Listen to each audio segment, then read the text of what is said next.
Like I said in the last video, fighting games can be as formulaic as they can be unique, and I'm here today to show you 3 more games that break the mold of what it means to be a fighting game. I played it a little safe last time, but now I want to get a little more deep into what it truly means to be creative in this genre, so let's quit stalling and get right into it. Your Only Move is Hustle, or Yomi Hustle, is a great game made by an amazing dev, not to be confused with the bad game made by a shitty dev. For legal reasons, that's a joke. Yomi Hustle is a turn-based fighting game, which off the bat breaks every rule of what was thought to define a fighting game. If you're wondering why I'm shoving some Street Fighter 6 gameplay in between the actual gameplay, well...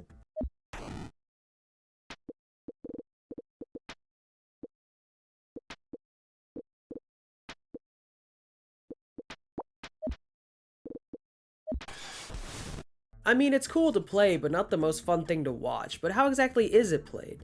Let's start with the basic categories of movement and defense. Every character can wait in place, dash forward or back, jump, super dash, and super jump. On top of that, they can block high or low, dodge, and hustle. What's hustle?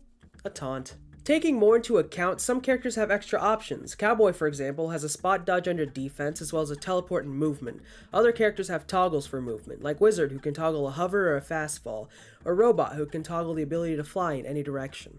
Attacks, specials, and supers are where each character becomes fully distinct. Cowboy has a moveset that involves a sword and a gun with a lasso thrown in for funky command grab combos. Wizard has a lot of on-screen spam, from linear fireballs to a magic homing dart. Robot is a grappler with heavy hitting attacks and of course grounded and anti-air command grabs.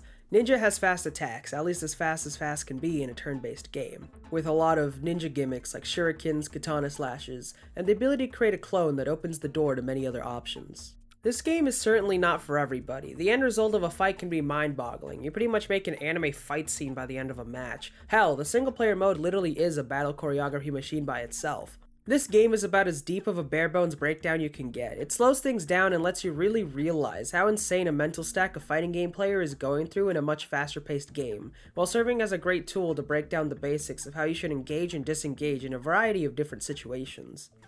Or you could just make really cool fight scenes play out next game. Dive Kick. It's an old game that released back in 2013, but it's still worth talking about, especially in a video like this. Off the bat, how do you play this game? Well, the answer is 2 buttons, dive and kick. It's about as basic as things can get, but much deeper than you'd think. The game has no directional input whatsoever, so how do you move with just 2 buttons? On the ground, pressing dive causes you to jump straight up into the air. If you press kick on the ground, you perform a kickback, which is essentially a backward jump. Kicking in the air will launch you down at an angle as your only way to both move forward and attack. As you can tell, the game is the definition of pick up and play, but the game becomes deep through the fact that you only have one way to attack and multiple ways to evade said attacks. Dive Kick is essentially a hardcore game of constant footsies, looking for the one moment to deal your deadly blow, as it only takes one kick to end the round. Now, with a game so simple, what exactly separates all the selectable characters? For starters, there's jumping. Different characters have different jump heights, like this comparison between Dr. Scholes, who has one of the highest jumps, and Kung Pao, who has one of the most abysmally low jump heights. Kicks, meanwhile, have different speeds, Redacted having a very fast kick compared to Stream. Outside of that, characters also have special ground and air attacks, used by pressing dive and kick at the same time when available.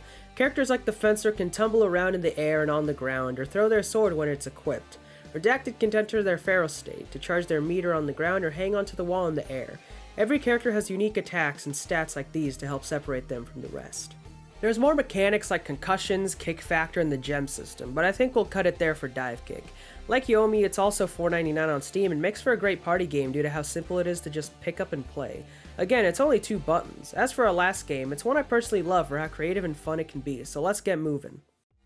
Baseball-based characters in fighting games are pretty cool. Just look at Persona 4 Arena's Junpei. But what about a fighting game that bases its mechanics around the concept of a baseball? Lethal League Blaze, outside of having a really catchy soundtrack, is a unique fighting game based around dealing damage to your opponent by hitting a baseball back and forth until one of you drops the ball and gets smacked. Similarly to Dive Kick, every character plays somewhat the same until you look deeper into it. Starting off with the basics though. Every character can of course hit the ball, either straight forward, up, or down on the ground. In the air, players will perform a smash hit.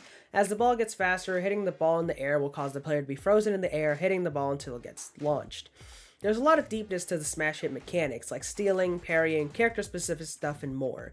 But this is just a video taking a look into the game, not a guide, so moving on.